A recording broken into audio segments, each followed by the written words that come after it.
Hello everyone, this is Muskan Jain and welcome back to your favourite channel Magnet Brains, जो आपको provide करता है quality education, वो भी फ्री ऑफ कॉस्ट।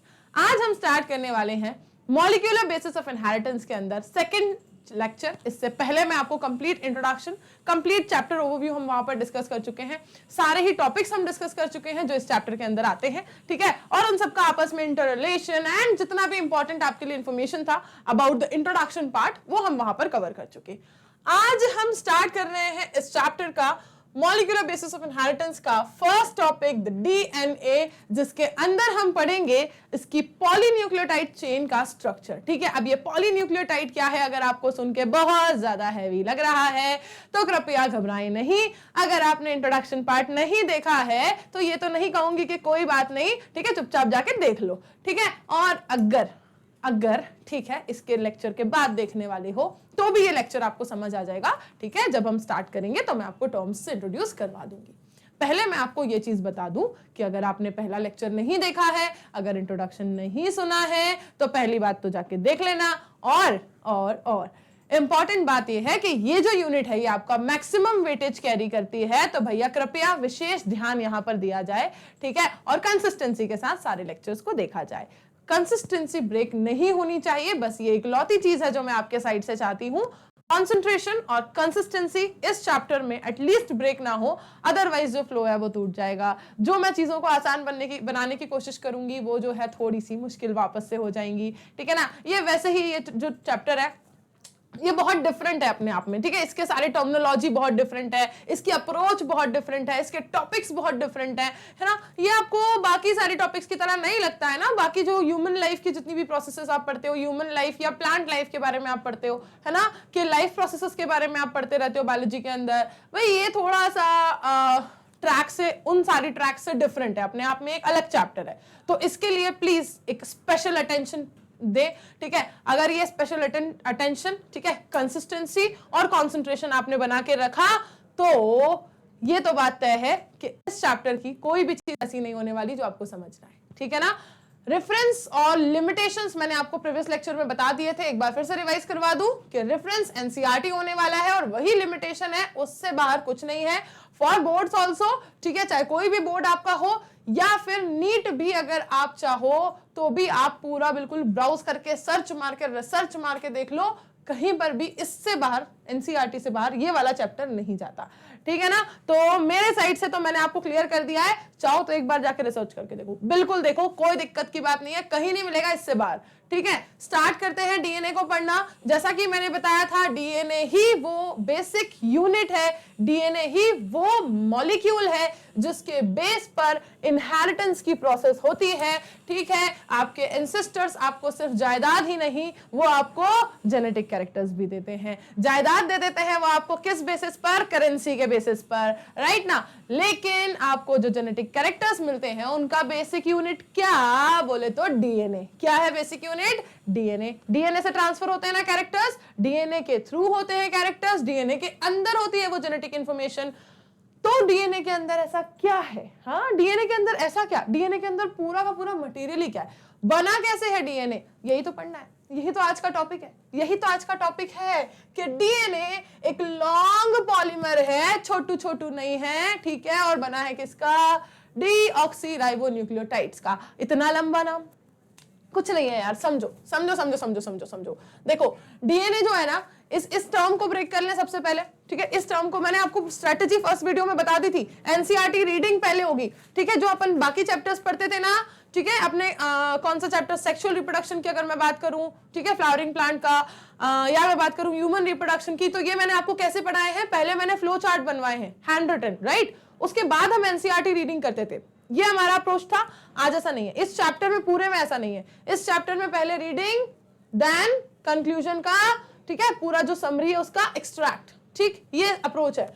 अब देखो डीऑक्सीराइबोन्यूक्लियोटाइड्स में क्या होता है? एक शुगर होती है, ठीक है, एक शुगर होती है डीऑक्सी,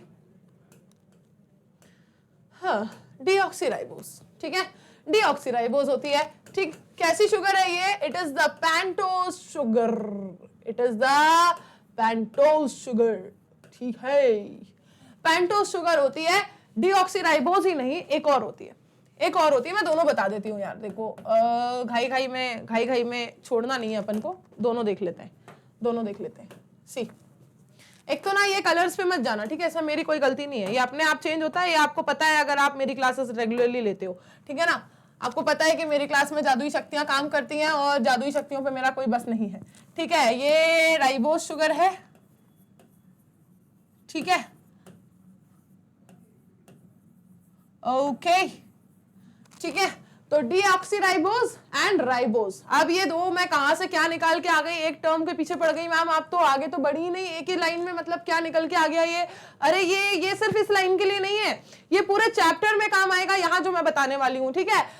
बीच बीच में मैं बायो को छोड़ के थोड़ा सा केमिस्ट्री की तरफ भी ऐसे टिल्ट हो जाऊंगी, ठीक है, तो ध्यान देना। देखो डीऑक्सीराइबोज, ठीक, और राइबोज, ये दोनों क्या है, टाइप ऑफ पेंटोज शुगर, ठीक है ना। जिनने पहले अगर थोड़ा सा भी चैप्टर को ऐसे पलट पलट के देख लेते हैं ना, एक्साइटमेंट में कुछ होते हैं बहुत अच्छे अच्छे ऐसे स्टूडेंट्स, ठीक है, जैसे ही नई बुक आती है ना, नया सिलेबस आता है, पूरा पलट के देख लेते हैं, अच्छा ये चैप्टर है, अच्छा ये पढ़ने वाले, अच्छा ये पढ़ने वाले, जैसे एक्साइटेड वाले स्टूडेंट्स होते हैं ना, उन्होंने ये सब पहले से ऐसे पलट पलट के देख लिया होगा, ठीक है। तो ये जो पेंटोज शुगर है आपका, राइबोज शुगर और डीऑक्सीराइबोज शुगर, इसके अंदर क्या होता है, इसके अंदर क्या होता है, मैं आपको जरा सा बनाकर बता दूं, ठीक है। देखो देखो देखो देखो, ये जो मैं आपको बता रही हूं ना, ये आपका पूरा चैप्टर में काम आने वाला है, ठीक है, पूरे चैप्टर में काम आने वाला है, ध्यान से समझ लेना, बाद में नहीं कहना, ठीक है, बाद में नहीं कहना, मैं पहले ही दे दूं वार्निंग, ठीक।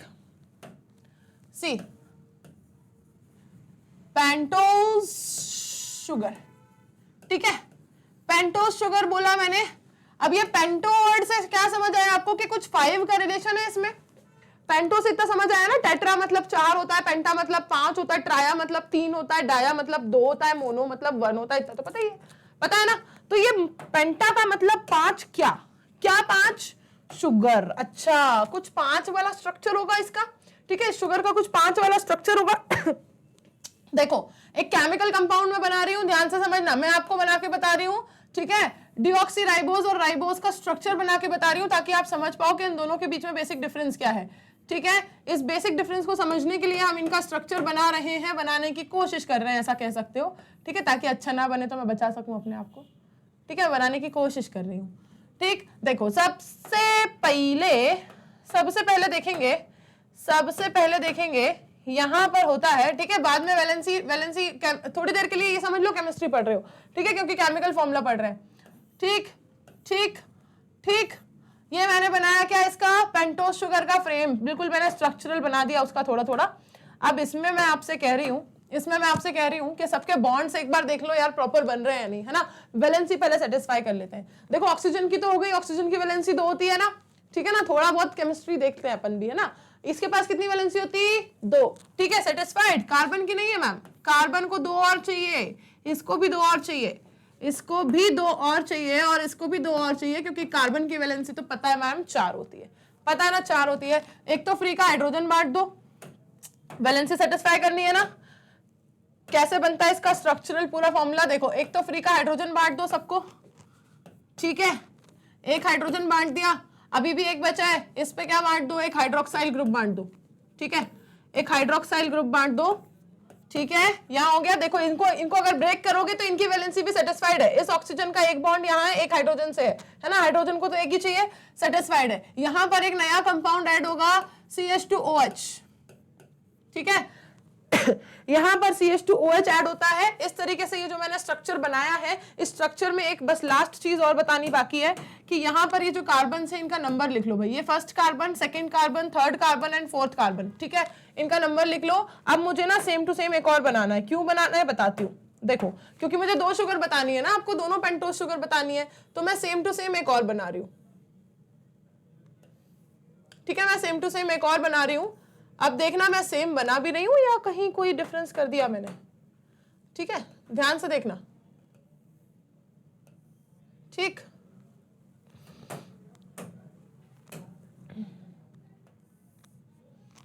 देखो सबसे पहले oxygen, carbon carbon carbon carbon, ठीक है, और इसको मैंने दिए क्या, बॉन्ड्स, इसको दिए मैंने क्या, बॉन्ड्स, ठीक है। यहाँ पर मैंने इसको दूसरे बॉन्ड्स प्रोवाइड कर दिए, जो इसको 2 बॉन्ड चाहिए थे अपनी वैलेंसी को सेटिस्फाई करने के लिए, वो मैंने इसको बॉन्ड्स प्रोवाइड कर दिए। मैंने कार्बन्स को नंबर प्रोवाइड कर दिया 1 2 3 4 ठीक है। इसके बाद मैंने क्या किया, मैंने इसके बाकी वाले कंपाउंड्स ऐड कर दिए इसके अंदर। ठीक है, डन। चेक कर रहे हो, किस किस की आंखें खुली हैं ये बताओ, किस किस की आंखें, दिमाग सब कुछ खुला हुआ है, कान सब कुछ खुला हुआ है, किस किस की आंखें और दिमाग कान सब कुछ खुला हुआ है ये बताओ। यहाँ देखो कौन कौन नोटिस कर पाया कि मैडम आप कुछ तो गड़बड़ कर रहे हो, कौन नोटिस कर पाया कि मैडम आप कुछ तो गड़बड़ कर रहे हो। किस किस ने नोटिस किया इस गड़बड़ को, बताओ, किस किस ने नोटिस किया इस गड़बड़ को, बताओ, किस किस ने नोटिस किया इस गड़बड़ को, ये वाली गड़बड़ और ये वाली गड़बड़, किस किस ने नोटिस किया। यहां देखो ध्यान से, ये पूरा स्ट्रक्चरल फॉर्मूला जो मैंने बनाया सेम बनाया, और ये मैंने बनाई है क्या आपकी पेंटोस शुगर, लेकिन पेंटोस शुगर के मैंने आपको कहा कि 2 टाइप होने वाले थे। ठीक है, एक होने वाली थी आपकी क्या, राइबोस शुगर, और दूसरी होने वाली थी आपकी क्या, डीऑक्सीराइबोस शुगर। तो this one is the ribose sugar, ठीक है, जिसमें सेकंड कार्बन पर एक हाइड्रोक्साइल ग्रुप जो है वो प्रेजेंट है ना। तो इसमें तो कोई बात नहीं है मैम, फर्स्ट में भी है, सेकंड में भी है, थर्ड में भी है। ठीक है, हाँ ठीक है भाई, इसमें कोई नई बात नहीं है। तो this one is the normal one, ribose sugar. ठीक है, पेंटोस शुगर का कौन सा टाइप, राइबोस शुगर, जिसमें ये सारी कंडीशंस पॉसिबल हैं। लेकिन जो सेकंड वाला टाइप है आपका डीऑक्सीराइबोस शुगर, इसमें क्या बात नहीं है कि इसमें जो सेकंड कार्बन है उस पे हाइड्रोक्साइल ग्रुप प्रेजेंट नहीं है। यहां पर क्या बात है कि सेकंड कार्बन के पास हाइड्रोक्साइल ग्रुप प्रेजेंट नहीं है। ठीक है, तो ऐसी वाली जो ये पेंटोस शुगर होगी ये क्या कहलाएगी, डीऑक्सीराइबोस शुगर कहलाएगी, और ये वाली जो आपकी शुगर है पेंटोस शुगर, ये राइबोस शुगर कहलाएगी, इन बेसिक डिफरेंसेस के बेस पर। ठीक है, ये वाले डिफरेंसेस के बेस पर। इस स्ट्रक्चर को समझना बहुत जरूरी था, ये आपको पेंटोस शुगर से रिलेटेड कोई भी डाउट आगे नहीं आने देगा। एक बार स्क्रीनशॉट ले लो तो अपन आगे बढ़ जाते हैं। देखो एक बार,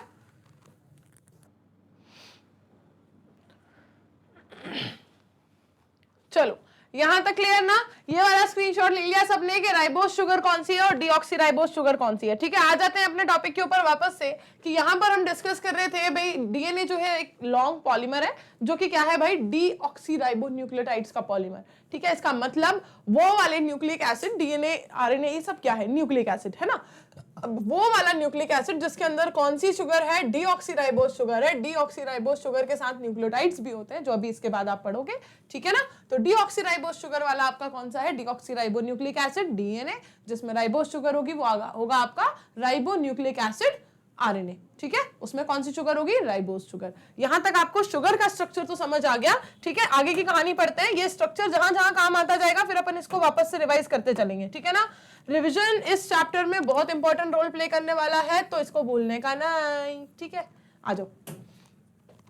देखो, लेंथ ऑफ डीएनए की अगर बात करें तो इसको कैसा समझा जाता है, that the length of DNA is usually defined as the number of nucleotides, के उसके अंदर जितने नंबर ऑफ न्यूक्लियोटाइड्स प्रेजेंट हैं उतना लंबा वो डीएनए माना जाएगा। ठीक है ना, फॉर एग्जांपल एक स्ट्रैंड ऑफ डीएनए मतलब एक उसका टुकड़ा मैंने लिया और मैंने बोला कि इसके अंदर पाए जा रहे हैं 6500 बेस पेयर्स, है ना, तो उसकी लेंथ कैसे बताई जाएगी, उसी के बेसिस पर कि जितने उसके अंदर बेस पेयर्स हैं मतलब वो उतना लॉन्ग चेन है। ठीक है, उतना लॉन्ग पॉलीमर है।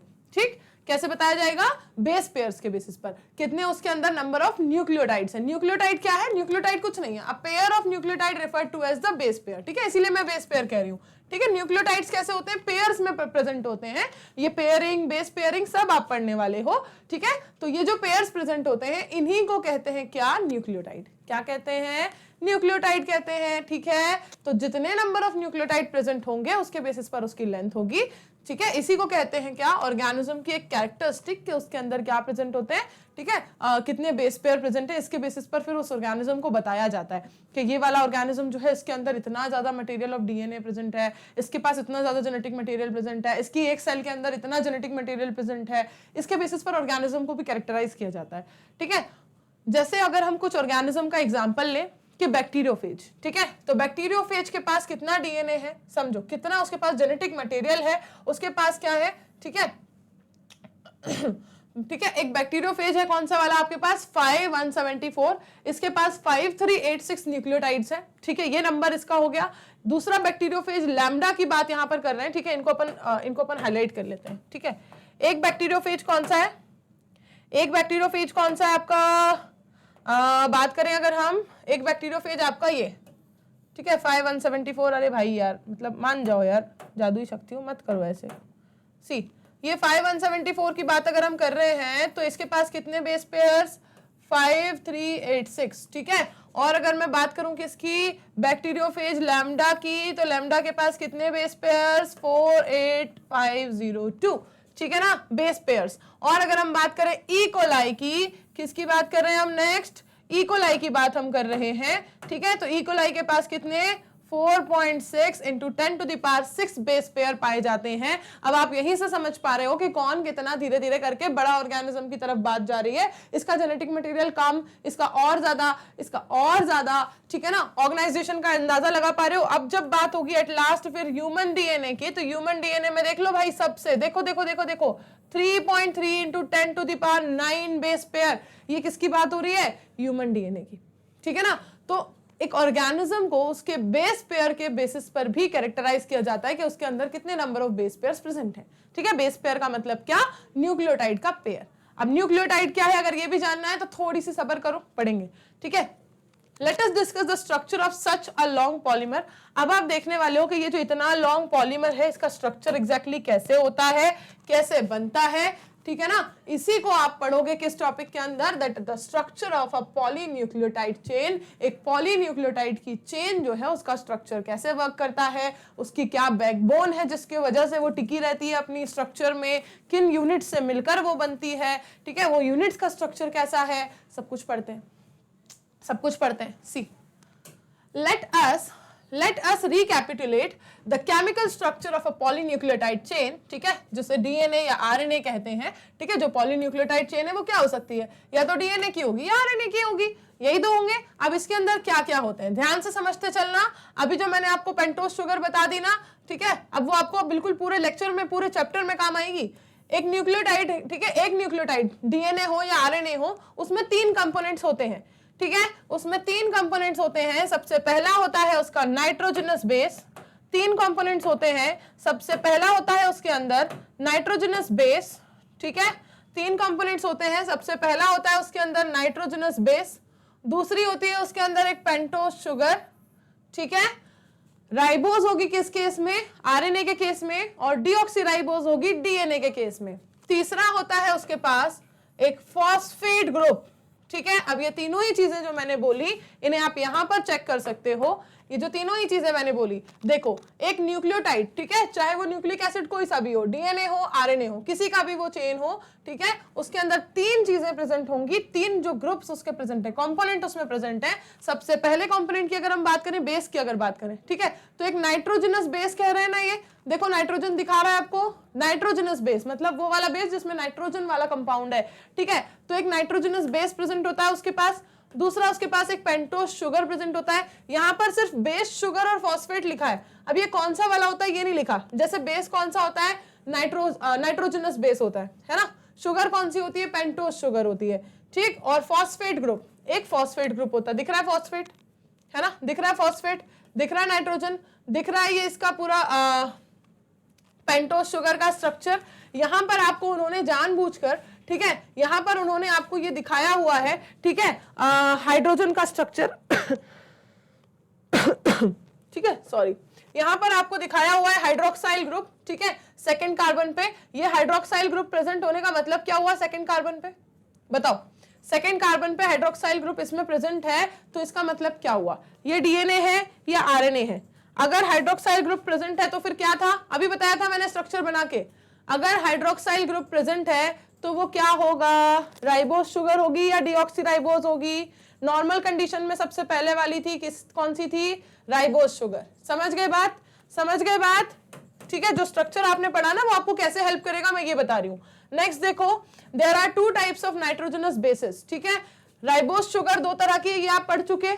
नाइट्रोजनस बेस जो यहां पर आप बोल रहे हो कि ये भी होता है एक कंपोनेंट, ये कितने टाइप का होता है, ठीक है। नाइट्रोजनस बेस जो है वो भी आपका दो तरह का होता है। कैसे दो तरह का होगा देख लो, कैसे दो तरह का होगा। एक होगा प्यूरिन, ठीक है, एक होती है प्यूरिन्स, दूसरी होती है पिरामिडीन्स, ठीक है। अब इन प्यूरिन्स और पिरामिडीन्स में, इन प्यूरिन्स और पिरामिडीन्स में प्यूरिन भी दो तरह की होगी, ठीक है। इसको चाहो तो यहां पर एक फ्लो बना लो, चाहो तो इसका यहां पर एक फ्लो बना लो, ठीक है। किसकी बात कर रहे हैं हम, नाइट्रोजनस बेस की। ये सारा कुछ मैं बहुत आराम से, बहुत स्लो स्पीड में पढ़ा रही हूं, क्योंकि यही इस पूरे चैप्टर की बेस बिल्डिंग है। ये चीजें अगर क्लियर है ना, इन चीजों में अगर कोई भी डाउट नहीं है कि नाइट्रोजनस बेस क्या है, ठीक है, फॉस्फेट ग्रुप क्या है, ठीक है, और आपका थर्ड क्या था, शुगर कौन सा है ना, शुगर कितने टाइप का है, नाइट्रोजनस बेस कितने टाइप का है, यहां तक अगर चीजें क्लियर रहेंगी, ये बेस अगर क्लियर रहेगा तो टर्म्स में नहीं फंसोगे, टर्म्स में नहीं फंसोगे तो प्रोसेस में नहीं फंसोगे, है ना। एबीसीडी एग्जाम्पल कैसे समझोगे मेरी बात को, अगर नहीं समझ पा रहे हो, अगर एबीसीडी अच्छे से याद होगी तो आप वर्ड फॉर्मेशन अच्छे से कर पाओगे, और वर्ड फॉर्मेशन अगर अच्छे से कर पाओगे तो सेंटेंसेस अच्छे से बना पाओगे, सेंटेंसेस अच्छे से बना पाओगे तो एट लास्ट आपकी लैंग्वेज जो है वो अच्छी बनेगी। समझ रहे हो ना फ्लो। तो यहां पर जो हम देख रहे हैं, हम ये किसके ऊपर काम कर रहे हैं, हम अपनी एबीसीडी अच्छी इंप्रूव कर रहे हैं, हम इस चैप्टर का बेस अच्छा बना रहे हैं। अगर एबीसीडी अच्छी होगी तो वर्ड फॉर्मेशन, सेंटेंस फॉर्मेशन और लैंग्वेज फॉर्मेशन, तीनों इसकी जो सबसे बड़ी बड़ी स्टेप्स बाकी हैं सब अच्छे से चलेंगी, ठीक है ना। तो बेस पे अच्छे से काम करो, आराम से काम करो, कोई जल्दबाजी नहीं कि कैसे खत्म करना है, बहुत बड़ा चैप्टर है, ये वो सब कुछ मैंने सोच रखा है, आप मत सोचो। देखो बात कर रहे हैं हम किसकी, नाइट्रोजनस बेस की। पहले नाइट्रोजनस बेस लिख दूं, ठीक है। नाइट्रोजनस बेस की हम बात कर रहे हैं, ये होता है दो टाइप का,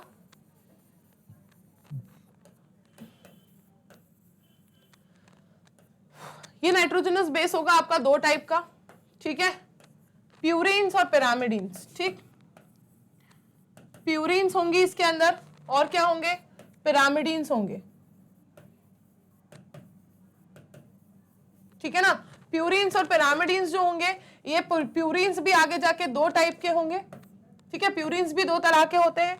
कौन कौन से दो प्यूरिन होते हैं, कौन कौन से दो प्यूरिन होते हैं, देखो यहां लिखा है, एडेनिन एंड ग्वानिन, ठीक है,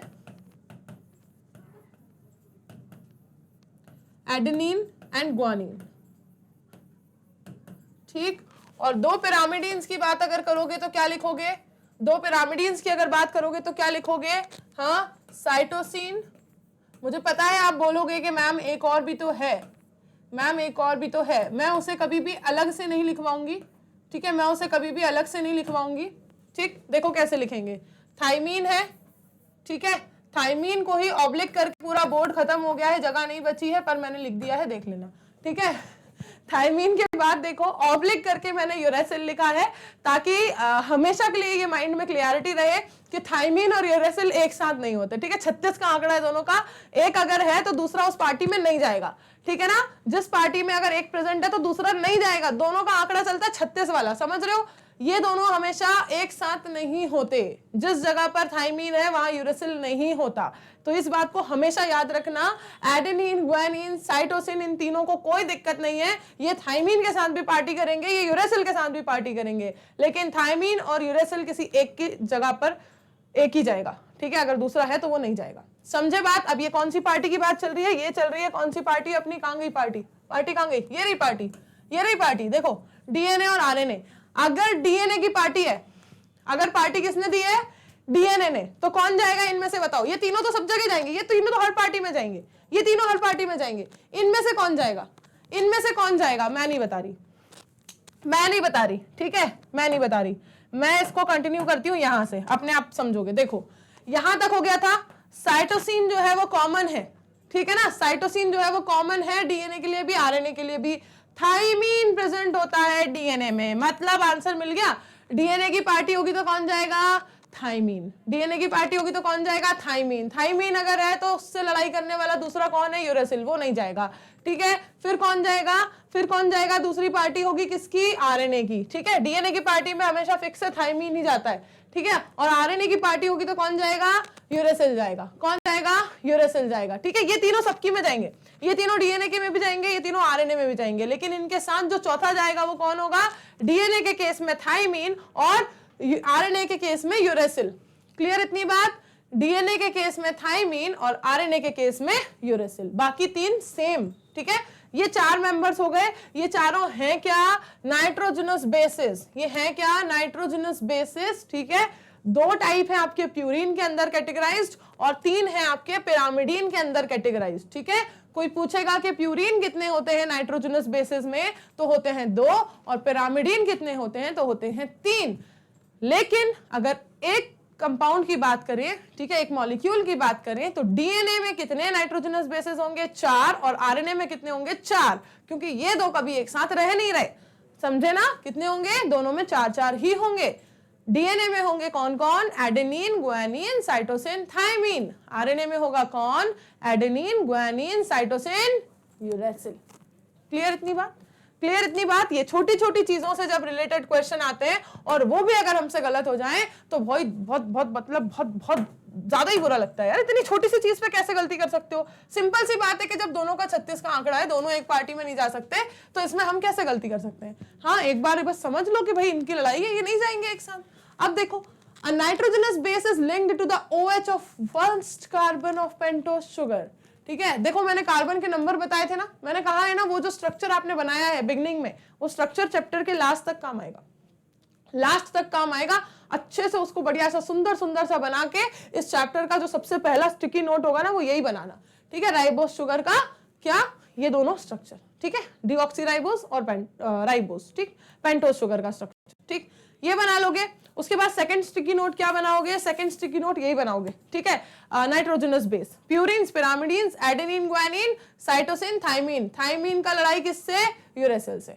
ये सेकंड स्टिकी नोट होगा जो यहाँ पे जस्ट बना हुआ था, ठीक है। अब देखो नेक्स्ट क्या पढ़ते हो, पॉलीन्यूक्लियोटाइड की चेन में नेक्स्ट आप पढ़ोगे कि आपने देखा, ठीक है ना, आपने देखा कि नाइट्रोजनस बेस के बारे में अपन पढ़ रहे थे। ये जो नाइट्रोजनस बेस है ये कहां पर लिंक्ड होता है, ये नाइट्रोजनस बेस लिंक्ड होता है जो OH है ना, OH पेंटोस शुगर के फर्स्ट कार्बन पे जो OH है उससे लिंक्ड होता है through a N glycosidic linkage, through the N glycosidic linkage to form a nucleoside, to form a nucleoside, ठीक है। इसका मतलब क्या निकल कर आया, इसका मतलब क्या निकल कर आया, यहां जो स्ट्रक्चर दिया है ना उसमें समझोगे। देखो इसका क्या मतलब निकल कर आया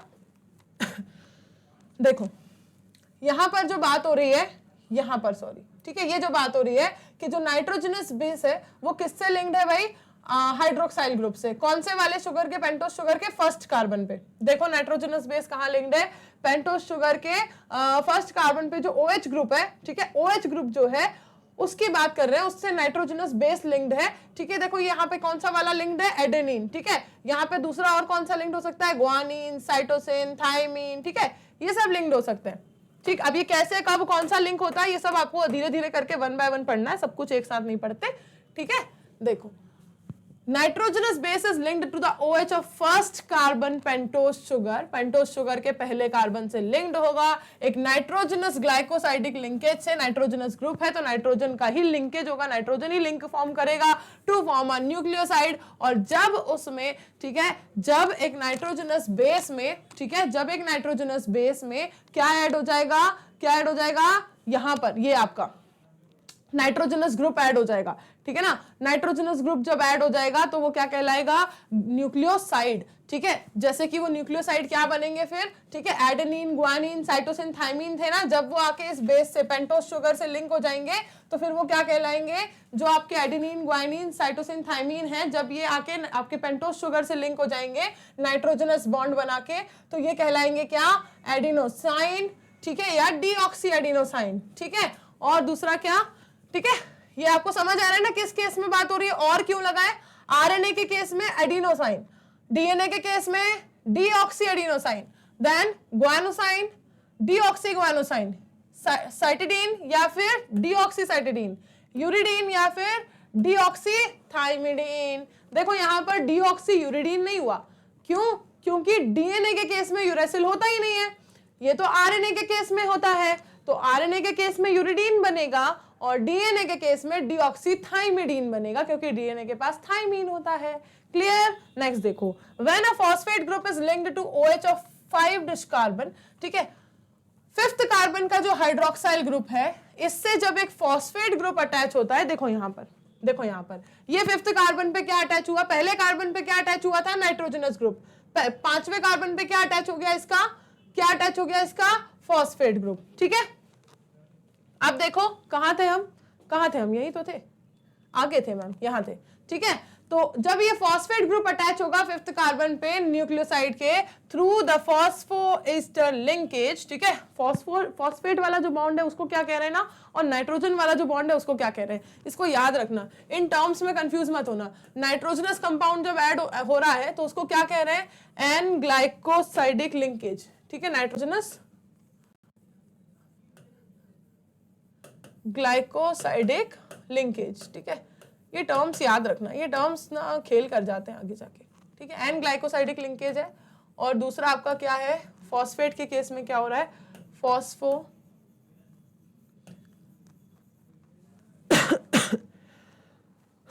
फॉस्फोईस्टर लिंकेज। ठीक, ये दोनों टर्म्स याद रखना। ठीक है ना, ये दोनों टर्म्स याद रखना कि जब आपका नाइट्रोजनस कंपाउंड ऐड होगा तो लिंकेज क्या कहला रहा है, और जब फॉस्फेट ग्रुप ऐड होगा तो लिंकेज क्या कहला रहा है, टर्म्स याद रखना। नेक्स्ट देखो, ठीक है, ये लिंकेज हो गया। करस्पॉन्डिंग न्यूक्लियोटाइड, ठीक है, जैसे कि या तो डीऑक्सी न्यूक्लियोटाइड की अगर हम बात करें, ठीक है, जो भी न्यूक्लियोटाइड उसमें ऐड हुआ है, ठीक है, जो भी न्यूक्लियोटाइड उसमें ऐड हुआ है, जो एक पूरा ग्रुप बना रहे हैं ना हम, तीन कंपोनेंट्स जो हम पढ़ रहे हैं, उस पूरे ग्रुप के लिंकेज की ही बात चल रही है, पूरी बात उसी की चल रही है ना। तो अब इसके अंदर जो एक पूरा न्यूक्लियोटाइड उससे जुड़ा हुआ है, जैसे कि अगर हम बात करें deoxy nucleotide depending upon the type of sugar present, ठीक है, इस फॉर्म। ठीक है, जो न्यूक्लियोटाइड बनेगा वो कैसा बनेगा कि जो उससे शुगर जुड़ा हुआ है ना, जो उससे शुगर जुड़ा हुआ है, कि अगर डीऑक्सी न्यूक्लियोटाइड जुड़ा हुआ है, ठीक है, किसके केस में, डीएनए के केस में, तो वो बनेगा, और अगर क्या जुड़ा हुआ है, पर राइबो न्यूक्लियोटाइड जुड़ा हुआ है आरएनए के केस में, तो वो बनेगा। ठीक है ना, जो भी शुगर अटैच्ड है उसके हिसाब से फिर कंपाउंड बनेगा। नाइट्रोजनस बेस और फॉस्फेट ग्रुप तो दोनों में ही रहते हैं, ये तो दोनों में ही रहते हैं। ठीक है, 2 nucleotides are linked through 3' और 5' phosphodiester linkage to form a dinucleotide। ठीक है, दो न्यूक्लियोटाइड्स लिंक होंगे कहां पर, 3' या 5' फॉस्फोडाइस्टर लिंकेज में, ठीक है, टू फॉर्म अ डाइन्यूक्लियोटाइड। ठीक है, एक डाइन्यूक्लियोटाइड को बनाने के लिए, डाइन्यूक्लियोटाइड का मतलब क्या है, ध्यान से समझना, एक न्यूक्लियोटाइड, ठीक है, एक न्यूक्लियोटाइड और उससे दूसरे साइड पे दूसरा न्यूक्लियोटाइड, दोनों ने क्या बना ली, एक चेन बना ली, तब वो कहलाएगा क्या, एक डायन्यूक्लियोटाइड। ठीक है, एक न्यूक्लियोटाइड की पूरी चेन जिसके अंदर ये तीनों कंपाउंड्स है ना, ये तीनों कंपाउंड्स है, और दूसरी चेन जिसके अंदर भी ये तीनों कंपाउंड्स है। तो ऐसी दो चेन जब एक दूसरे से क्या हो जाएंगी, ज्वाइन हो जाएंगी, मर्ज हो जाएंगी, तो वो बनाएंगे एक डायन्यूक्लियोटाइड।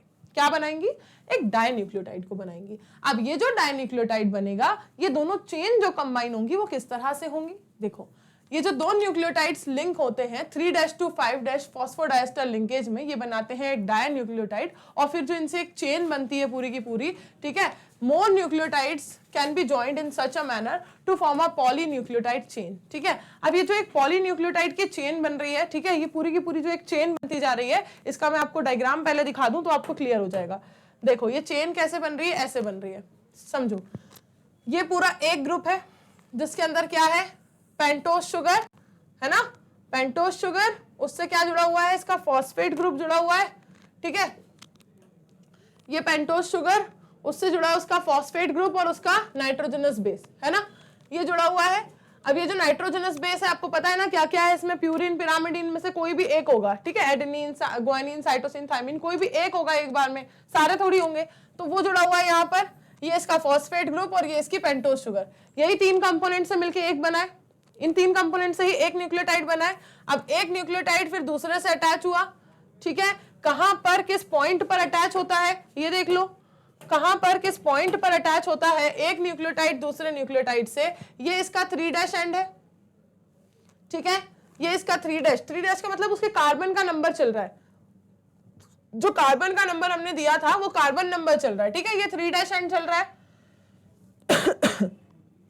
इस 3' एंड के बाद अगर मैं बात करूं, ठीक है, ये जाके कनेक्ट होगा किस पे, ये जाके कनेक्ट होगा किस पे, नेक्स्ट एंड पे। ठीक है, जो फॉस्फेट ग्रुप है वो कहां पर है, 5' फॉस्फेट, ये देखो यहां लिखा है। ठीक है ना, 3' to 5', 5' to 3', 3' to 5', इस तरीके से ये पूरा कॉम्बिनेशन चलेगा और ये कंबाइन होते जाएंगे, एक न्यूक्लियोटाइड दूसरे से कंबाइन होते ही एक और ये दूसरा। ठीक है। जब ये दूसरे से कंबाइन हो जाएगा तो ये दोनों ने मिलके क्या बना लिया, डायान्यूक्लियोटाइड। क्या बना लिया, डायान्यूक्लियोटाइड बना लिया। ऐसे डायान्यूक्लियोटाइड को अगर मैं बोलूं कि सिर्फ 2 ही नहीं है और जुड़ते जा रहे हैं, तो इन सब ने क्या बना लिया, पॉलीन्यूक्लियोटाइड। इसी को तो बोलेंगे पॉलीन्यूक्लियोटाइड चेन। कोई दिक्कत है इसके अंदर, बताओ। जब एक ग्रुप बनाने में कोई दिक्कत नहीं आई मैम कि एक पेंटोस शुगर लेना है, ठीक है, क्या बनाना है आपको, कैसे बनाना है, देखो, एक पेंटोस शुगर डालेंगे, फिर एक फॉस्फेट ग्रुप डालेंगे, एक नाइट्रोजनस बेस उठा के डाल देंगे, तीनों को मिला देंगे, बन जाएगा क्या, न्यूक्लियोटाइड। हाँ हाँ, क्या बना रहे, सब्जी थोड़ी बना रहे। देखो किस तरीके से मिलाएंगे, किस तरीके से मिलाएंगे, वो रूल भी तो पढ़ाया मैंने। अब इनको जब मिला दिया, एक न्यूक्लियोटाइड बना लिया, 2 ग्रुप अगर 2 न्यूक्लियोटाइड अगर अटैच्ड है तो डायान्यूक्लियोटाइड बोल देना। डाया का मतलब 2 होता है। और अगर बोलेंगे कि नहीं 2 नहीं, हमारे पास तो बहुत सारे अटैच्ड है, सबकी एक चेन है, तो पॉली बोल देना। पॉली का मतलब ही तो होता है मैनी, पॉली का ही तो मतलब होता है मैनी, मल्टीपल, राइट। तो इस तरीके से एक न्यूक्लियोटाइड, डायान्यूक्लियोटाइड और पॉलीन्यूक्लियोटाइड की चेन बनेगी। क्या इस चेन में कोई दिक्कत है? देख लो एक बार इस चेन को, आगे की थ्योरी कंटिन्यू करते हैं। आगे की थ्योरी में देखते हैं क्या आने वाला है, ठीक है। आगे की थ्योरी में देखते हैं क्या आने वाला है। इसको मैं इरेज कर दूं, इसको मैंने जितना भी थोड़ा सा गंदा कर दिया, इसको साफ कर देते हैं। चलो, आगे की थ्योरी क्या कह रही थी, आगे की थ्योरी क्या कह रही थी, कहाँ से स्टार्ट कर रहे थे हम लोग, कहाँ पढ़ रहे थे हम लोग, कहाँ पढ़ रहे थे हम लोग, ये देखो लिंकेज की बात कर रहे थे हम, लिंकेज की बात कर रहे थे हम कि जो 2 न्यूक्लियोटाइड्स होते हैं ये 3' to 5' पे क्या होते हैं भाई, फॉस्फोडाइस्टर लिंकेज से मिलके बनाते हैं एक डाया न्यूक्लियोटाइड को। और अगर ज्यादा न्यूक्लियोटाइड इसके अंदर अटैच हो रहे हैं तो ये कहलाएगा क्या, पॉलीन्यूक्लियोटाइड चेन। ज्यादा अगर अटैच होंगे, 2 से ज्यादा होंगे तो पॉलीन्यूक्लियोटाइड चेन, ठीक है ना। अब इस तरीके से जो ये पॉलीमर बना है, इस तरीके से अब ये जो पॉलीमर बना है, ठीक है, एक एंड पे तो इसके पास क्या होगी, फ्री बिल्कुल फॉस्फेट मोइटी, है ना। फॉस्फेट मोइटी मतलब जो उसका फॉस्फेट ग्रुप पड़ा हुआ है ना वहां पे फ्री, ठीक है। और दूसरे जो 5' एंड पे बात करेंगे तो वो उस पे क्या होगी, वहां पे उसकी शुगर होगी, which is referred to as 5' end of polynucleotide chain. उसे क्या कहेंगे, पॉलीन्यूक्लियोटाइड चेन का 5' एंड कहेंगे, ठीक है। यहां देख लो इस चेन के अंदर 5' पे क्या पड़ी हुई है, क्या पड़ी है वहां पे, phosphate moiety, free phosphate group. 3' पे क्या पड़ा हुआ है, शुगर। ये देखो 3' पे क्या है, ये पूरा OH जो है वो किससे अटैच है, शुगर से है ना। हाइड्रोक्साइल अकेला नहीं है, शुगर के साथ ही है, ठीक है। तो 3' पे क्या, शुगर, 5' पे क्या, फॉस्फेट, ठीक है। इस तरीके से बनेगी एक पॉलीन्यूक्लियोटाइड की चेन। नेक्स्ट देखो, नेक्स्ट देखो, नेक्स्ट देखो, ये सब चीजें बहुत बेसिक हैं। मैं चाहती तो सिर्फ एक चेन का डायग्राम दिखाती, बोल देती कि 3' पे ये, 5' पे ये, खत्म कर देती। पर क्या होता है कि जब हम किसी चीज की बेस बिल्डिंग कर रहे होते हैं, आपको मैंने एग्जांपल दिया ना ABCD वाला, ABCD आपको कितनी क्लासेस में पढ़ाई जाती है, प्री नर्सरी में भी पढ़ाया जाता है, उससे पहले भी पढ़ाया जाता है, उससे पहले भी पढ़ाया जाता है। आपको कंटिन्यूअसली ABCD इतने क्लासेस तक पढ़ाते हैं, क्यों, ताकि वो आपका जो बेस है ना वो अच्छे से आपके माइंड में बैठे। उसके ऊपर बहुत टाइम दिया जाता है, बेस बिल्डिंग को आराम से बिल्कुल पूरे टाइम के साथ किया जाता है। फिर जो उसके बाद एक फ्लोरिंग करते जाएंगे ना, वो बैक टू बैक करते जाएंगे, उसमें कोई एक्स्ट्रा टाइम नहीं दिया जाता। तो आज हम जो कर रहे हैं, this is the base building, पूरे चैप्टर की बेस बिल्डिंग है। फिर जो फ्लोरिंग हमें करनी होगी ना, 2 स्टोरी, 3 स्टोरी, 4 स्टोरी, वो बैक टू बैक बनाएंगे, वहां कोई टाइम एक्स्ट्रा नहीं देंगे। यहां देखो आराम से समझेंगे। Similarly at the other end of the polymer, ठीक है, दूसरे एंड जो है पॉलीमर पे, उस पे क्या है, शुगर है, ठीक है, एक फ्री OH ग्रुप है, अभी देखा था हमने, ठीक है, 3' कार्बन ग्रुप पे, जिसे बोलेंगे क्या, 3' end of the polynucleotide chain. Phosphate group वाला कौन सा है, 5' एंड। हाईलाइट कर दूं मैं इसको और अच्छे से दिखेगा आपको, ठीक है। इस पूरी समरी में से आपको क्या एक्सट्रैक्ट करना है, 5' एंड कौन सा है पॉलीन्यूक्लियोटाइड चेन का, और 3' एंड कौन सा है, ये 3 यहां लिखा, इसको यही होना चाहिए था भाई, जुदा हो गया तू अपने पूरे टॉपिक से, ठीक है। ये इसका 3' एंड है, ठीक है ना। 5' and 3' end of the polynucleotide chain, इसमें क्या है, 5' पे फॉस्फेट है, 3' पे शुगर है। क्या कोई दिक्कत है इसमें किसी को, अभी भी दिक्कत है तो रिपीट मार के देखो, रिपीट मार के देखो, आगे देखो। अब देखो नेक्स्ट क्या आएगा, पॉलीन्यूक्लियोटाइड चेन का स्ट्रक्चर अभी कंप्लीट नहीं हुआ है। इसकी जो पूरी की पूरी बैकबोन है, जो इस पॉलीन्यूक्लियोटाइड चेन को पकड़ के होल्ड करके रखी हुई है, जैसे आपकी बैकबोन है, जैसे आपका पूरा स्केलेटल सिस्टम है जो आपको होल्ड करके रख रहा है। सिमिलरली यहां पर इसकी बैकबोन कौन, इसकी बैकबोन है शुगर एंड फॉस्फेट, क्योंकि यही तो अटैच हो रहे हैं, यही तो बैकबोन है ma'am, this is the backbone. Next अगर हम बात करेंगे, जो नाइट्रोजनस बेसेस हैं जो कि लिंक्ड है किससे, शुगर मॉइटी से, ठीक है, ये कहाँ करेंगे, ये बैकबोन से बाहर निकल कर आएंगे, क्योंकि जो compound back to back attach होते जा रहा है वो तो एक चेन बना रहा है, लेकिन जो कहीं अटैच नहीं हो रहा वो तो क्या हुआ रहा है, वो चेन से बाहर की तरफ निकल रहा है, प्रोजेक्ट आउट कर रहा है, लेकिन वो किसी से कंबाइंड नहीं है अभी। पॉलीन्यूक्लियोटाइड चेन में वो अभी किसी से कंबाइंड नहीं है। किसकी बात कर रही हूं मैं, नाइट्रोजनस बेस की। देख लो एक बार फिर से, चेन देख लो, फिर से देख लो, ये जो नाइट्रोजनस बेसिस है, बताओ ये किसी से कंबाइंड है क्या, बताओ ये किसी से कंबाइंड है क्या, अपने ग्रुप में ये सिर्फ जुड़े हुए हैं, उसके अलावा किसी से कंबाइंड है नहीं। ये पूरी चेन जो है देखो ये सीरीज में चल रही है, ठीक है, ये सीरीज में चल रही है, right, sugar phosphate, sugar phosphate, sugar phosphate, sugar phosphate, line से चल रहा है ना, चल रहा है ना। इनने तो क्या बना ली, एक चेन बना ली, लेकिन इस चेन से हर एक न्यूक्लियोटाइड से क्या निकल रहा है, एक नाइट्रोजनस बेस बाहर की तरफ प्रोजेक्ट हो रहा है, और वो क्या कर रहा है, अभी किसी से कंबाइंड नहीं है, ठीक है ना। एक सिंगल पॉलीन्यूक्लियोटाइड चेन में एक नाइट्रोजनस बेस हर एक न्यूक्लियोटाइड से बाहर प्रोजेक्ट आउट कर रहा है, और वो किसी से कंबाइंड नहीं है, किसी से कंबाइंड नहीं है, ठीक है। अब देखो क्या होगा, अब देखो क्या होगा जब ये किसी से कंबाइंड नहीं है। आरएनए के अंदर क्या होगा, every nucleotide residue has an additional OH group, ठीक है। हर एक न्यूक्लियोटाइड का जो रेसिड्यू होगा इसमें एक एडिशनल OH ग्रुप होगा जो कि प्रेजेंट होगा किसके, 2H, सेकंड जो कार्बन है ना 2' पोजीशन, ठीक है, सेकंड जो कार्बन है राइबोस का, ठीक है, उस पे प्रेजेंट होगा। क्या प्रेजेंट होगा, एक हाइड्रोक्साइल ग्रुप, ठीक है, कहां प्रेजेंट होगा, 2' पोजीशन पे, सेकंड कार्बन पे। ये चीज मुझे फिर से एक्सप्लेन करने की जरूरत नहीं है, ये मैंने आपको डायग्राम बना के स्ट्रक्चरल फॉर्मूला बना के बता दिया है। वहां पर सेकंड कार्बन पे, ठीक है, वहां पर 2' एंड पे या सेकंड कार्बन पे OH प्रेजेंट था, कहां पर, राइबोस में। याद कर लो, याद कर लो, अभी जो स्ट्रक्चर बनाया था ना, अभी बताया मैंने कि यहां पर 2' पोजीशन पे हाइड्रोक्साइल ग्रुप प्रेजेंट था, डीऑक्सीराइबोज में नहीं था, ठीक है, इसमें तो है। In RNA the uracil is also found, तो आरएनए में और क्या क्या अलग हुआ, एक तो 2' एंड पे, ठीक है, एक तो 2' एंड पे या सेकंड कार्बन पे कह लो क्या प्रेजेंट है, OH प्रेजेंट है, ठीक है, ये एक अलग बात हो गई आरएनए की। दूसरी आरएनए की बात क्या हो गई कि इसके पास क्या है, यूरेसिल है, थायमीन नहीं है ना इसके पास क्या है, यूरेसिल, ठीक है। इसके बाद देखो uracil is found at the place of thymine, ठीक है, थायमीन की जगह यूरेसिल होगा, तो ये क्या बनेगा, 5 मिथाइल यूरेसिल, ठीक है, another chemical name for thymine, ठीक है। थायमीन का दूसरा केमिकल नाम क्या है, 5 मिथाइल यूरेसिल, ठीक। ये जो क्वेश्चन यहाँ पर इस ब्रैकेट के अंदर है ना, इसको मैं हाईलाइट कर दूं, इससे मैंने क्वेश्चंस बनते हुए देखे, ठीक है। 5 मिथाइल यूरेसिल जो है आपका थायमीन का ही दूसरा नाम है, इसको हाईलाइट कर लो यहाँ पर, ठीक है। इस चैप्टर में आपको हाईलाइट बहुत सारी चीजें करनी होंगी, हाईलाइटर अपना बिल्कुल रेडी रखना, ठीक है, बिल्कुल रेडी रखना। इस चैप्टर में बहुत सारे टर्म्स ऐसे आएंगे जो मैं आपको इसी तरीके से थ्योरी के बीच में बताती जाऊंगी कि ये वाली चीजें जो है वो एग्जाम में ऑब्जेक्टिव में यूज की जाती हैं, राइट। 1 लाइनर्स जो होते हैं आपके 1 मार्क स्टेटमेंट्स, उनमें यूज किए जाते हैं ये सब। 5 methyl uracil is the another chemical name for thymine.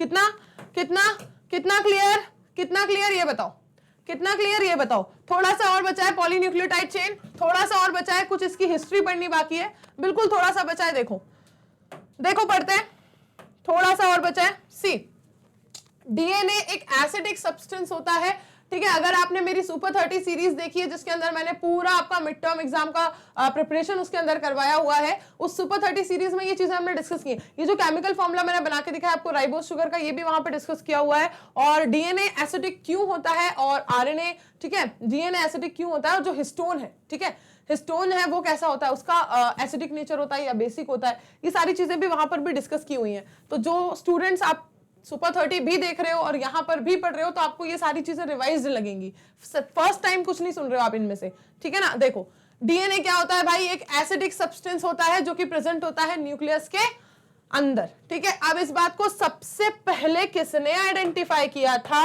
मैंने तो नहीं किया था। सबसे पहले किसने किया था, ईमानदारी से बता रही हूँ, मैंने नहीं किया था, ना ही मैं इस चीज का क्रेडिट लेना चाहती हूँ, ठीक है, अपन क्यों चोरी करें। किसने किया था, फ्रेडरिक मीशर। कब किया था, 1869 में। मैम ईयर को क्यों नहीं हाईलाइट कर रहे, ईयर को क्यों नहीं कर रहे, ईयर को ऐसे कर देते हैं, ठीक है, बिल्कुल रेड अलर्ट, ठीक। फ्रेडरिक मीशर ने सबसे पहले आइडेंटिफाई किया कि डीएनए जो है एक एसिडिक सब्सटेंस जो कि प्रेजेंट हुआ है कहां पर, न्यूक्लियस के अंदर प्रेजेंट है, और उन्होंने उसे नाम दिया न्यूक्लिन। क्या नाम दिया, न्यूक्लियन, ये कितने नाम बदलते हैं यार, ये लोग कितने नाम बदलते हैं। देखो इतने नाम तो तुम्हारे भी नहीं बदले होंगे, बदले हैं क्या तुम्हारे इतने, बताओ। स्कूल में अलग, कोचिंग में अलग, घर में अलग, और पता नहीं कहाँ कहाँ पे अलग अलग, ठीक है।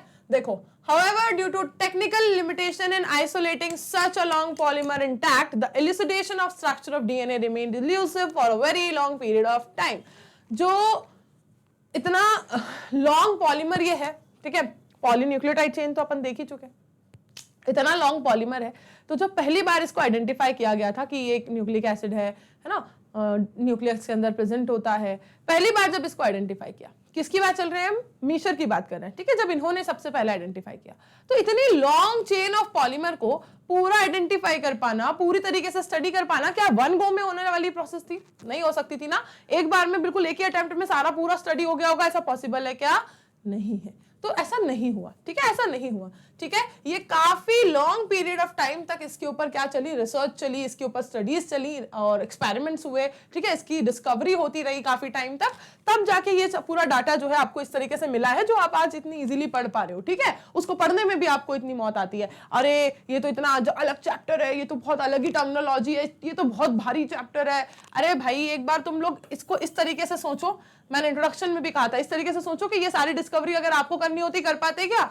नहीं कर पाते। आपको तो सिर्फ पढ़ना है कि जिसने किया उसने कैसे कर दिया और क्या डिस्कवर किया, सिर्फ पढ़ना है। थोड़ी सी क्यूरियोसिटी लेके आओ फिर पढ़ो, देखो कितना आसान लगेगा। 1953 में 1869 में सिर्फ इतना पता चला था कि एक न्यूक्लियन करके कोई चीज है जो कि एसिडिक सब्सटेंस है और न्यूक्लियस में पाया जाता है, ठीक है। फिर देखो बात हुई 1953 में जेम्स वॉटसन और फ्रांसिस क्रिक ने बताया, ठीक है, नाम तो सुना सुना लग रहा होगा, हाँ नाम तो सुना ही होगा, ठीक है, वॉटसन एंड क्रिक तो सबने सुना हुआ है, ठीक है, बस ये शुरू वाले नहीं सुनते मैम, ये जेम्स और फ्रांसिस नहीं पता, वॉटसन एंड क्रिक पता है, राइट। तो देखो इन्होंने एक एक्सरे डिफ्रैक्शन, ठीक है, एक्सरे डिफ्रैक्शन वाले मेथड से एक डाटा निकाला, ठीक है, एक डाटा निकाला, ठीक है, डिफ्रैक्शन डाटा, ठीक है। इन्होंने क्या किया, एक एक्सरे डिफ्रैक्शन डाटा था, किसके द्वारा वो डाटा जो पूरा इन्होंने उठाया वो किसने बनाया था, वो पूरा डाटा जो इन्होंने उठाया वो किसने बनाया था, ठीक है, मॉरिस विल्किन, ठीक है, मॉरिस विल्किन ने जो पूरा एक डाटा बनाया था, और रोजलिंड फ्रैंकलिन, ठीक है, मॉरिस विल्किन और रोजलिंड फ्रैंकलिन, इन्होंने जो पूरा एक डाटा बना के रखा हुआ था एक्सरे डिफ्रैक्शन का, इनने, ठीक है, वॉटसन एंड क्रिक ने उस डाटा को उठाया, ठीक है, उस डाटा को उठाया और क्या किया, एक बहुत ही सिंपल सा लेकिन बहुत ही फेमस डबल हेलिक्स मॉडल, ठीक है, डेवलप करके बताया, एक डबल हेलिकल स्ट्रक्चर बताया डीएनए का। समझे बात? वॉटसन एंड क्रिक के बारे में आप सबको पता है कि Watson and Crick are famous for their double helical structure of DNA जो उन्होंने प्रपोज किया।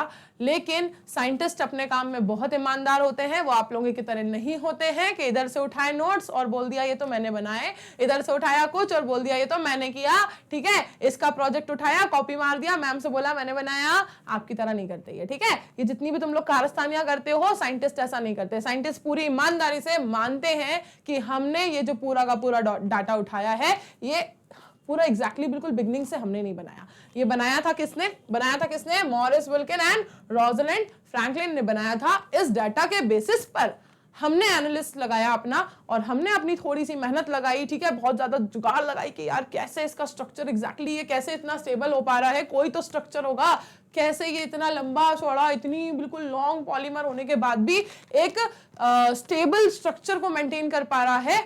तो वो स्ट्रक्चर डबल हेलिकल स्ट्रक्चर जो कि डीएनए को स्टेबल बना रहा है, ठीक है, वो double helical structure Watson and Crick ने प्रपोज किया।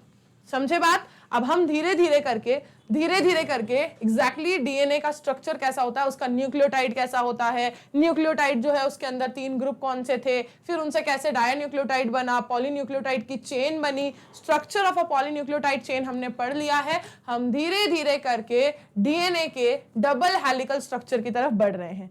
समझ पा रहे हो ना फ्लो किस तरफ जा रहा है लेक्चर का?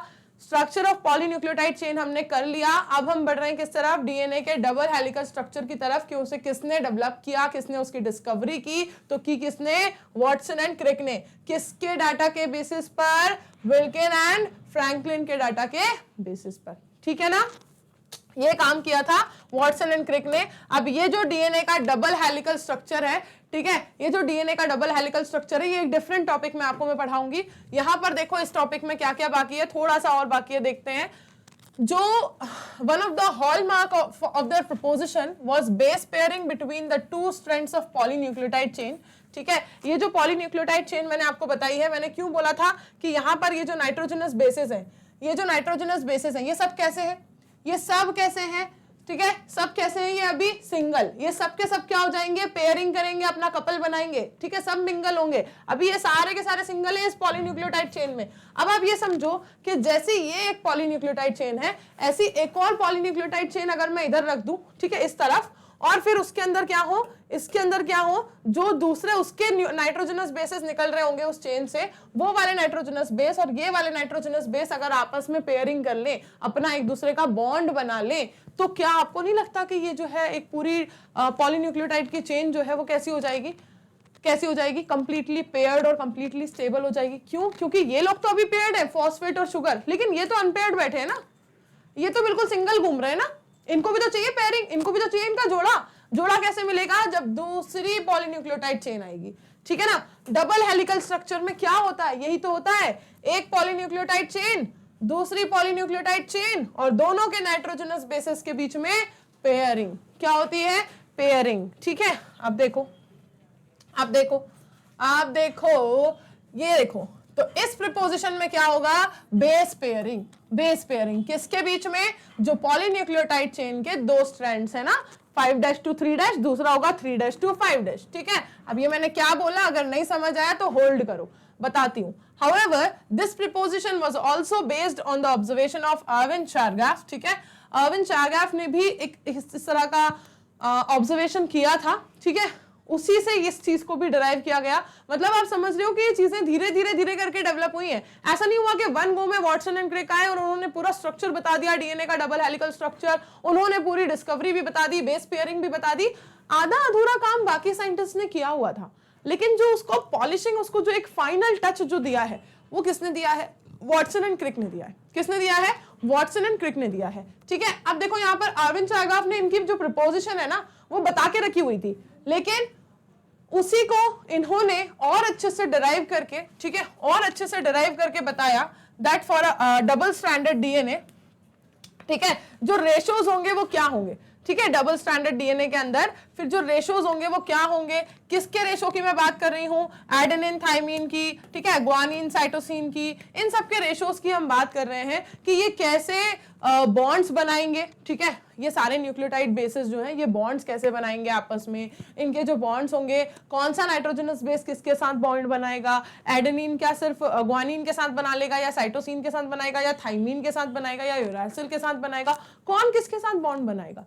हाँ, इन सबके लिए भी कोई एक डाटा होगा ना, कोई एक रूल होगा, कोई सॉर्ट ऑफ प्रिंसिपल्स होंगे, तो वो सारी चीजें हैं, वो सारी चीजें हैं जो कि धीरे धीरे डेवलप की गई, ठीक है। बिगिन कहां से हुआ था, ये पूरा प्रपोजिशन किसने ऑब्जर्वेशन करके रखी हुई थी, एरविन चारगाफ ने ये ऑब्जर्वेशन करके रखी हुई थी अबाउट द बेस पेयरिंग और अबाउट द रेशोज के कौन किसके साथ बॉन्ड बनाता है, किस तरीके से वो बॉन्ड जो है वो कांस्टेंट रहेगा, किस तरीके से वो स्टेबल रहेगा, ठीक है ना। ये पूरा यहां से शुरुआत हुई थी, ठीक है। अब देखो ये डबल स्ट्रैंडेड पॉलीन्यूक्लियोटाइड चेन जो मैं आपसे कह रही थी, यहां देखो जो मैंने एक टर्म अभी बीच में यूज किया था 5' to 3', और जो उसके अपोजिट वाली होगी वो कैसी होगी, अपोजिट वाली कैसी होगी, 3' to 5'। देखो ध्यान से समझो, अगर ऐसा नहीं बोलती मैं, अगर ये जो 3' to 5' है, ऐसी ही एक और 3' to 5' होती, तो उसके जो नाइट्रोजनस बेसेस होते वो नीचे होते ना, फिर दोनों के बीच में पेयरिंग कैसे होती, ये बताओ कैसे होती, नहीं हो पाती ना। इसका रिवर्स हमें चाहिए ताकि दोनों के बीच में पेयरिंग हो सके। इस पूरी पेयरिंग को करवाने के लिए ही तो ये पूरा काम चल रहा है, क्योंकि ये दोनों सिंगल बैठे थे भाई, इनको भी चाहिए अपना कपल, हाँ, इनको भी चाहिए। कैसे मिलेगा, कैसे मिलेगा, दो पॉलीन्यूक्लियोटाइड चेन को एक दूसरे से क्या करवा दो, मर्ज करवा दो, ठीक है। ये वाली एक पॉलीन्यूक्लियोटाइड चेन, ये वाली एक दूसरी पॉलीन्यूक्लियोटाइड चेन, दो स्ट्रैंड्स हो गए, ठीक है। इसको क्या बोलेंगे, अ स्ट्रैंड ऑफ पॉलीन्यूक्लियोटाइड चेन, ठीक है, पूरी पॉलीन्यूक्लियोटाइड चेन का एक स्ट्रैंड, एक टुकड़ा, ठीक है। और ये क्या है, दूसरी पॉलीन्यूक्लियोटाइड चेन का एक स्ट्रैंड, एक टुकड़ा, ठीक है। तो ये क्या हो गया, डबल स्ट्रैंडेड पॉलीन्यूक्लियोटाइड चेन हो गई। ये कैसी हो गई, डबल स्ट्रैंडेड हो गई, दो स्ट्रैंड्स है इसके अंदर। पहला स्ट्रैंड कहां से कहां तक है, 3' to 5', ठीक है। दूसरा क्या आ जाएगा, उसका जस्ट अपोजिट 5' to 3', ठीक है। अब देखो ये पॉलीन्यूक्लियोटाइड चेन में कुछ नया नहीं, जो भी आप देख रहे थे।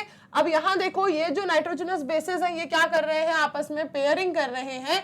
कहीं आपको दिख रहे हैं ट्रिपल बॉन्ड, कहीं आपको दिख रहे हैं डबल बॉन्ड। ऐसा क्यों? ऐसा क्यों, ठीक है। और यहाँ पर लिखा हुआ है हाइड्रोजन बॉन्ड्स, तो ये सारे हाइड्रोजन बॉन्ड्स कैसे बन रहे हैं, ठीक है। अब सबसे बड़ा जो आपके माइंड में यहाँ पर क्वेश्चन मार्क आना चाहिए वो यही आना चाहिए कि ये जो नाइट्रोजनस बेसेस हैं इनकी पेयरिंग कैसे हुई, इनके बीच में किसी में डबल और किसी में ट्रिपल बॉन्ड क्यों बन रहे हैं, किसमें हमेशा डबल बनेगा, किसमें हमेशा ट्रिपल बनेगा, हाइड्रोजन बॉन्ड कैसे बनेगा। हाँ, पूरी केमिस्ट्री यहाँ पर आती जा रही है, ठीक है ना। तो इस केमिस्ट्री को पढ़ाऊंगी मैं, ठीक है। हम यही पढ़ेंगे कि ये नाइट्रोजनस बेस आखिर बने तो बने कैसे और पेयर हुए तो कैसे हुए, ठीक है। पेयरिंग कैसे हुई, बने तो ये हम देख चुके हैं, पेयरिंग कैसे हुई ये हम पढ़ेंगे, ठीक है। नेक्स्ट जब हम लेक्चर देखेंगे, जब डीएनए का हम ये जो स्ट्रक्चर है ये कैसे डेवलप हुआ, ये पेयरिंग कैसे हुई, ये सारी चीजें हम पढ़ेंगे नेक्स्ट लेक्चर में। आज के लेक्चर में हमने जो पॉलीन्यूक्लियोटाइड चेन का स्ट्रक्चर है वो पढ़ा है, ठीक है। कि पॉलीन्यूक्लियोटाइड चेन का स्ट्रक्चर कैसा था, कैसे वो एक क्या बनी, डबल स्ट्रैंडेड पॉलीन्यूक्लियोटाइड चेन की तरफ बढ़ेगी। पहले सिंगल पढ़ा, देन डबल की तरफ कैसे बढ़ेगी ये पढ़ा। अब डबल की तरफ बढ़ने के लिए उसको बनाने हैं क्या, नाइट्रोजनस बेसेस को पेयरिंग करवानी है। तो वो पेयरिंग कैसे होगी ये नेक्स्ट लेक्चर में पढ़ेंगे, ठीक है। आज के लेक्चर की आई होप सारी चीजें समझ आ गई होंगी और मिलते हैं नेक्स्ट लेक्चर में, पढ़ेंगे डीएनए के डबल हेलिकल स्ट्रक्चर के बारे में, ठीक है। Till then bye bye, take care everyone.